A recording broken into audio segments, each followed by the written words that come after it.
This is a work of fiction.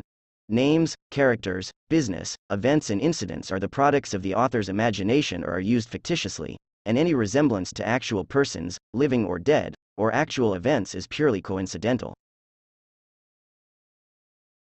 I worked as a caregiver for an elderly woman. She kept telling me someone was sitting beside her bed. Before we begin, let me know where you're listening from. Are you at home, lying in bed, or perhaps listening alone in the dark? And if you have a type of horror story you'd like to hear next, share it in the comments below. Don't forget to leave a like and subscribe to the channel so you won't miss our next terrifying story. Now, turn down the lights, put on your headphones, and let's begin. Julian Mercado had spent most of his adult life working as a caregiver, and after more than a decade of looking after elderly patients, he had become accustomed to the strange things that sometimes came with old age. He had cared for people who forgot the names of their children, confused dreams with memories, spoke to relatives who had been dead for years, and became convinced that strangers were standing in their homes. None of those experiences frightened him because he understood that dementia, medication, loneliness, grief, and sleep disturbances could create things that felt completely real to the person experiencing them.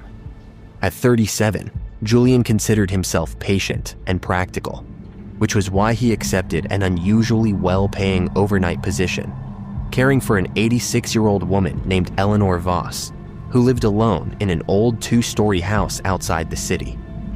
Eleanor's daughter explained that her mother was physically weak and occasionally confused, but she could still eat, walk with assistance, take her medication, and carry on ordinary conversations. The primary reason the family wanted a live-in caregiver was that Eleanor had recently become frightened at night and had started claiming that someone was inside her bedroom. The house immediately struck Julian as much older than he had expected. It stood behind an iron fence covered with vines, surrounded by enormous trees whose branches stretched over the roof and blocked much of the afternoon sunlight. Inside, the rooms were filled with heavy wooden furniture, faded paintings, antique cabinets, and framed photographs showing generations of the same family.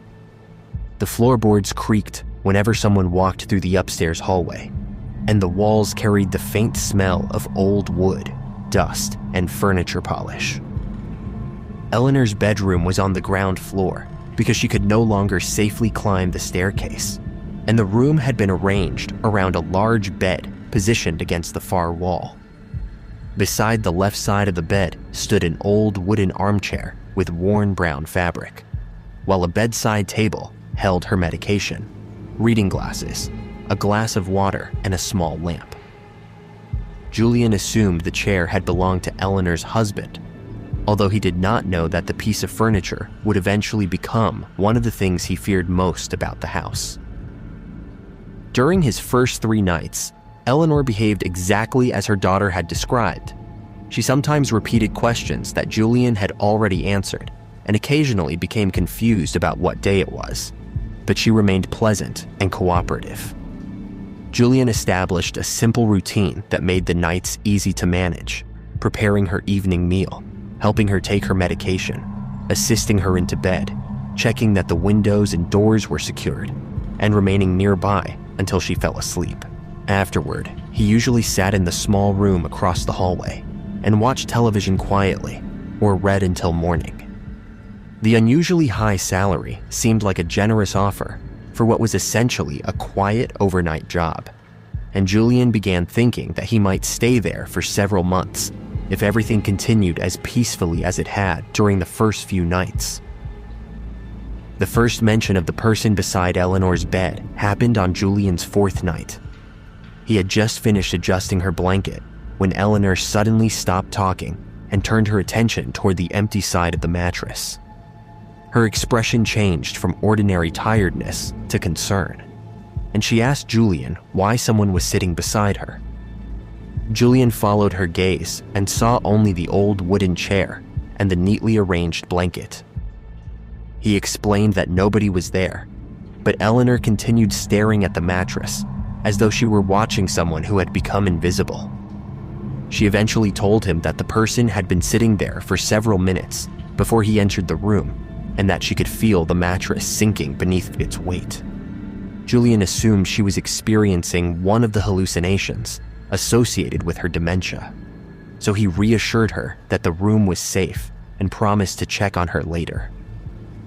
Before he left, however, Eleanor asked him not to let the person sit beside her while she slept, and Julian promised that he would not allow anyone into the room. The following night, Eleanor mentioned the visitor again, but this time she gave Julian a more detailed description. She said that she could never see its face because it always sat with its head turned away, yet she knew it was watching her. According to Eleanor, the figure appeared whenever the room became dark and remained beside her until she fell asleep. She told Julian that it never spoke, never touched her, and never moved unless she closed her eyes, but she could always feel warmth coming from it. When Julian asked whether she recognized the person, Eleanor shook her head and said that she did not know who it was, although something about its presence felt familiar. She then asked him whether he had ever felt someone sitting beside him when there was nobody there, and when Julian told her that he had not, she looked toward the empty mattress and quietly said that he would eventually understand. Julian continued to believe that dementia was responsible for Eleanor's experiences, especially because she had other symptoms that supported that explanation. During the day, she sometimes forgot what she had eaten or repeated stories from her childhood as though they had happened the previous week, and there were occasions when she mistook Julian for someone she had known many years earlier. The nighttime visitor therefore seemed like another manifestation of the same condition. Even so, Julian began noticing that Eleanor's descriptions remained remarkably consistent. No matter how confused she became during the day, she always insisted that the same person appeared on the left side of her bed after midnight, and she always described the mattress sinking beneath its weight.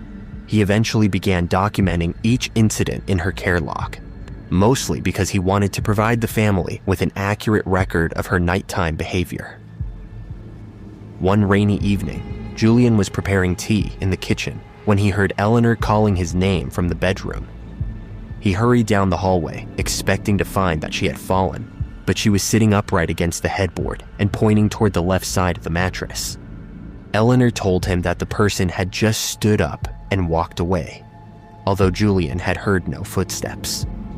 When he examined the bed, he noticed a deep indentation in the blanket near the edge of the mattress that looked exactly like the mark left by an adult who had been sitting there.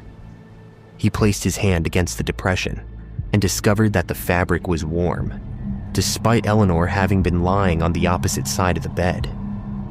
Julian searched beneath the bed, inside the wardrobe, behind the curtains, and throughout the adjoining bathroom, but there was nowhere for another person to hide. When he returned to the mattress, the indentation was still visible, and it remained there for nearly an hour before gradually disappearing. The next morning, Julian called Eleanor's daughter and explained what had happened. Margaret listened quietly and eventually admitted that her mother had been describing the same visitor for several months, although the family had assumed it was simply another symptom of dementia. Margaret then told Julian something she had never included in the information given to the caregiving agency because she believed it was irrelevant to her mother's medical condition. Eleanor's husband, Arthur, had died in the same bedroom almost 30 years earlier after spending several months bedridden with a serious illness. Eleanor had remained beside him constantly during those final months because she was terrified that he would die while she was away. She slept in the chair beside his bed, prepared his medication, fed him when he could no longer feed himself, and listened to his breathing throughout the night, because she could not bear the thought of him dying alone. On the night Arthur died, Eleanor had briefly left the bedroom to prepare medication. She had been gone only a few minutes when she returned and found that his condition had suddenly deteriorated. She called for help, but Arthur died before anyone could arrive. The doctors later explained that his illness had become terminal and that there was nothing Eleanor could have done differently. Yet she spent the rest of her life believing that she had abandoned him during the most important moment of his life. Margaret told Julian that her mother had experienced strange things after Arthur's death, including hearing footsteps in the bedroom and feeling someone sit beside her while she slept. Eleanor had eventually stopped talking about those experiences, and the family believed that time had allowed her to move past them. Margaret admitted that the same complaints had returned only after Eleanor's memory began deteriorating. Julian asked about the old wooden chair beside the bed, and Margaret immediately became quiet. She explained that Arthur had spent his final months sitting in that chair whenever he was strong enough to leave the bed, and when he became too weak to stand, Eleanor had used the chair while caring for him. After Arthur died, she refused to let anyone remove it. The chair had remained beside the bed for almost 3 decades because Eleanor believed that moving it would somehow mean erasing the last place where her husband had been. Julian suddenly understood why she became upset whenever he suggested moving it, and although he still did not believe the chair had anything supernatural about it, he decided that leaving it alone would be better for Eleanor. That night, Julian began paying closer attention to the bedroom. He noticed that Eleanor repeatedly glanced toward the chair, even when she was speaking to him, and several times she appeared to listen to something he could not hear. Before going to sleep, she asked him whether Arthur had ever visited him in the house, which Julian dismissed as another confused question. Eleanor then told him that Arthur was not the person sitting beside her anymore, although she refused to explain what she meant. Julian helped her settle into bed, turned on the bedside lamp, and returned to his usual room across the hallway. He remained awake longer than usual because the conversation had unsettled him, but eventually exhaustion caused him to fall asleep. Several hours later, Julian woke because he heard Eleanor speaking. Her voice was coming from the bedroom, and although he initially assumed she was talking in her sleep, the words were too clear and deliberate to sound like ordinary sleep talking. He left his room and stopped outside her door, which had been left slightly open. Eleanor was speaking gently to someone, occasionally pausing as though listening to a response. Julian could not hear another voice, but her answers made it obvious that she believed she was having a conversation. She asked the unseen person whether they were comfortable, apologized for leaving earlier, and then began crying while telling them that she had never meant to abandon them. Julian remained outside because he did not want to frighten her by suddenly entering the room. But after several minutes, he became concerned enough to step inside. Eleanor was asleep.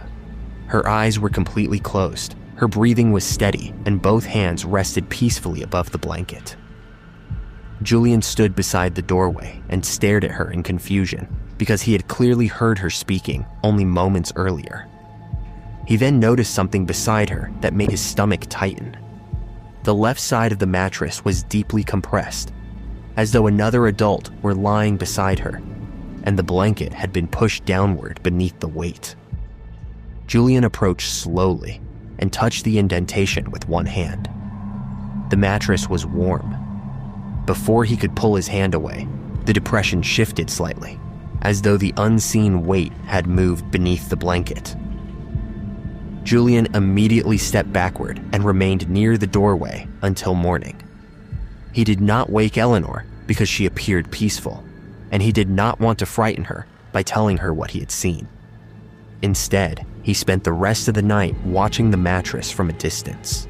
The indentation remained visible for nearly an hour before gradually becoming shallower, but Julian noticed that the blanket occasionally moved, as though something beneath it were adjusting its position. He never saw a body or heard footsteps, yet the physical evidence was impossible to dismiss as a hallucination because he was standing there completely awake. The following afternoon, Julian began searching the house for information about Arthur.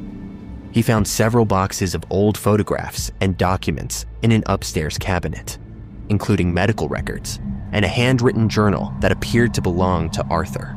The journal contained ordinary descriptions of his illness at first, but the entries became increasingly disturbing as his condition worsened. Arthur wrote about hearing footsteps in the bedroom after Eleanor had fallen asleep, feeling someone sit beside the bed, and occasionally sensing warmth against his arm, even though Eleanor was sitting on the opposite side. He initially believed that the medication was affecting him, but later wrote that the presence appeared even when he was fully awake. One particular entry described an experience that closely matched what Julian had witnessed. Arthur had been lying awake one night when the mattress beside him suddenly sank beneath the weight of an invisible person. He wrote that Eleanor was asleep in the chair and that he could see her clearly, which meant she could not have caused the depression. Arthur had tried to move away from the figure, but the mattress followed him, as though whatever was sitting there remained beside him regardless of where he moved. He eventually stopped fighting the sensation because he had become convinced that the presence was waiting for Eleanor rather than him. The journal eventually revealed that the house had a history long before Arthur and Eleanor purchased it. During the middle of the 20th century, the building had been used as a private convalescent home where elderly and terminally ill patients were cared for by a small group of nurses. The bedroom that later became Eleanor's room had been one of the main rooms used for patients who required constant supervision. Several people had died there, but one patient named Miriam Vale appeared repeatedly in the old records because she had become terrified during the final months of her life. Miriam had reportedly suffered from severe anxiety after losing several members of her family, and during her final illness, she became convinced that someone was sitting beside her bed every night.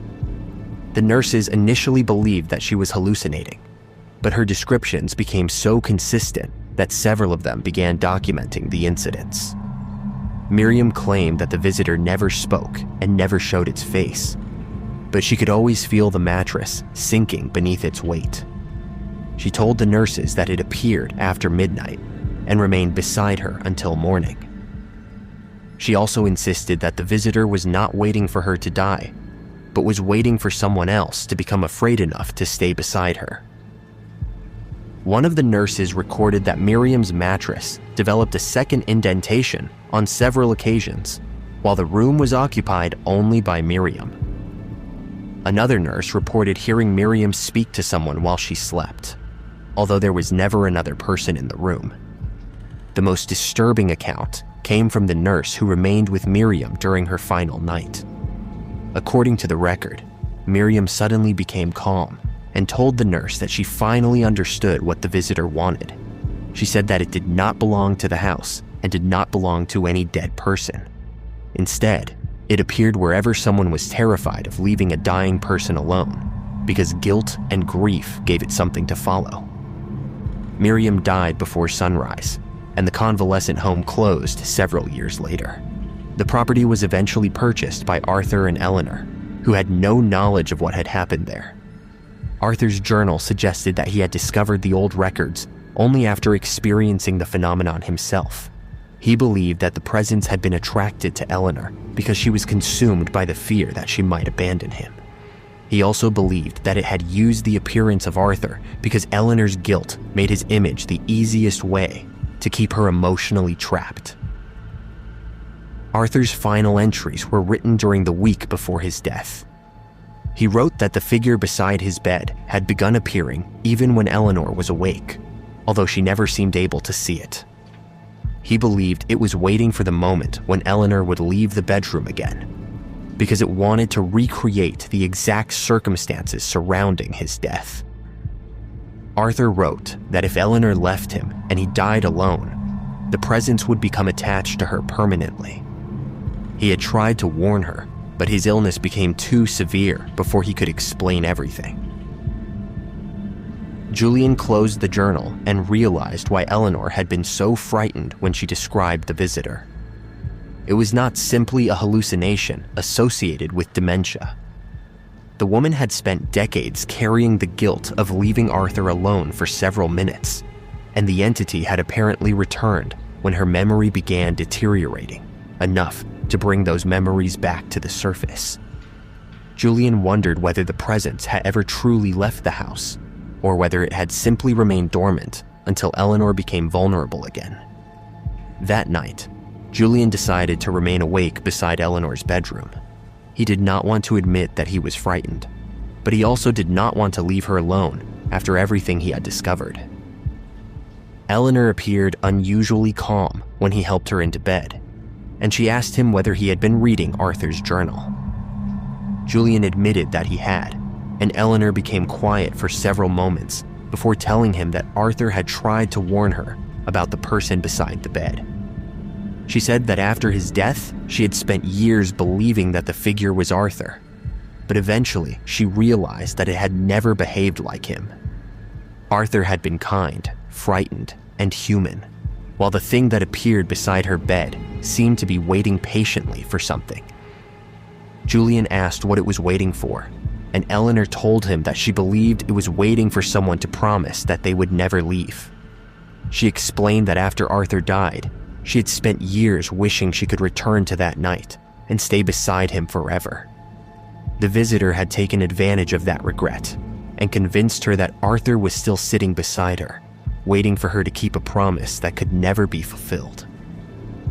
Eleanor then told Julian that she had recently realized something even more frightening, because the figure no longer looked like Arthur when she saw it in the dark. She said that it had begun looking like people who were still alive. Julian asked whether she meant him, but Eleanor did not answer immediately. Instead, she looked toward the empty space beside her bed and smiled faintly. She told Julian that the visitor was there again and that it was no longer sitting in the chair. Julian slowly turned toward the mattress and saw the blanket sink beneath an invisible weight. The depression appeared directly beside Eleanor, deepening, as though someone had just lowered themselves onto the bed. He could not see a body, but he could see the mattress responding to the weight, and when the blanket shifted slightly, he noticed the unmistakable outline of a shoulder beneath it. Julian stepped backward toward the doorway, but Eleanor remained calm. She told him that he should not be frightened because the visitor was not interested in hurting her anymore. When Julian asked what had changed, Eleanor explained that the figure had found someone else who could stay with her. She said that it had been watching Julian since his first night in the house, and that it liked him because he never abandoned his patients, even when they were frightened, confused, or difficult. Julian felt the room grow colder as Eleanor continued speaking, because the invisible depression on the mattress had begun moving closer to the edge where he stood. The next morning, Julian told Margaret that he wanted to leave immediately. He explained everything he had discovered, including Arthur's journal and the old records concerning Miriam Vale. Margaret initially struggled to believe him, but when she entered Eleanor's bedroom, she saw that the mattress contained two distinct indentations. One was beside her mother, while the other was several feet away near the opposite edge of the bed. Julian had spent the entire night in the hallway and had not touched the mattress, yet the second depression was unmistakably fresh. Margaret placed her hand against it and immediately pulled away because the fabric was warm. Eleanor was moved to Margaret's home that same day. Julian never returned to the old house, and he resigned from overnight caregiving several months later because he could no longer convince himself that the experiences had been caused by exhaustion or dementia. Eleanor remained with her daughter for another year and rarely spoke about the visitor after leaving the house. According to Margaret, her mother became calmer and slept more peacefully, which made Julian believe that distance had finally broken whatever connection the entity had created. Eleanor eventually died naturally with her daughter beside her, and there were no strange occurrences during her final hours.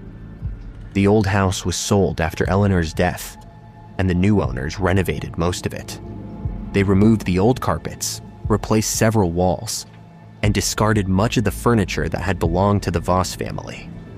The wooden chair from Eleanor's bedroom was reportedly thrown away during the renovation, and the family never mentioned anything unusual about the property. Julian eventually stopped thinking about the house as often, although he continued to avoid sleeping in unfamiliar rooms whenever possible. Almost a year after Eleanor's death, Julian stayed at a hotel during an overnight business trip. He had not worked as a caregiver for some time and had no reason to think about Eleanor or the old house. Yet he woke shortly after midnight because he felt the mattress shift beside him. He remained still for several seconds and listened to the springs creak beneath what sounded like the weight of another person. When he switched on the bedside lamp, there was nobody beside him, but the second pillow had been pushed downward and the blanket beside him was visibly compressed. Julian stared at the indentation before noticing that his phone had received a message from an unknown number. The message contained a photograph showing him asleep in the hotel bed, photographed from the corner of the room. The image had clearly been taken while he was unconscious, and the indentation beside him was visible in the photograph. Even though Julian had not noticed it when he first woke, he enlarged the image and discovered something in the background that made his hands begin trembling. An old wooden chair stood beside the hotel wall, and sitting in it was Eleanor. Julian turned toward the wall and saw nothing. When he looked back at the phone, another photograph had appeared. This image showed the hotel room from beside the bed, with Julian sleeping beneath the blanket, while Eleanor sat in the wooden chair several feet away. The figure beside Julian was mostly hidden in darkness, but the mattress was clearly compressed beneath its weight. Julian could not see its face, yet he knew immediately that it was the same presence Eleanor had spent decades describing. A third photograph appeared before he could put the phone down. It showed Julian sitting upright in bed, staring directly toward the camera, although he had been standing beside the bed when the photograph was taken. Behind him, the old wooden chair remained in the corner, and Eleanor was no longer sitting in it. The chair was empty, but the mattress beside Julian was deeply depressed, as though someone were sitting there. Julian looked toward the corner of the hotel room and saw nothing. Yet when he looked back at the photograph, he noticed that the unseen figure had one hand resting on his shoulder.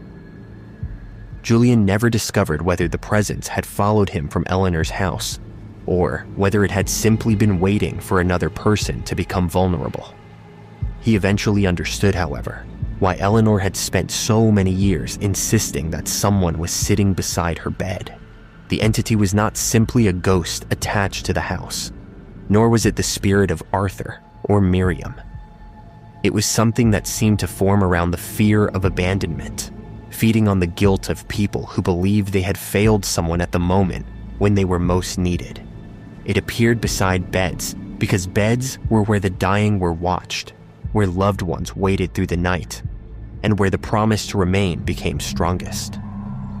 Julian had believed his responsibility was to make sure Eleanor never felt alone, but he had unknowingly made the same promise that Eleanor had once made to Arthur.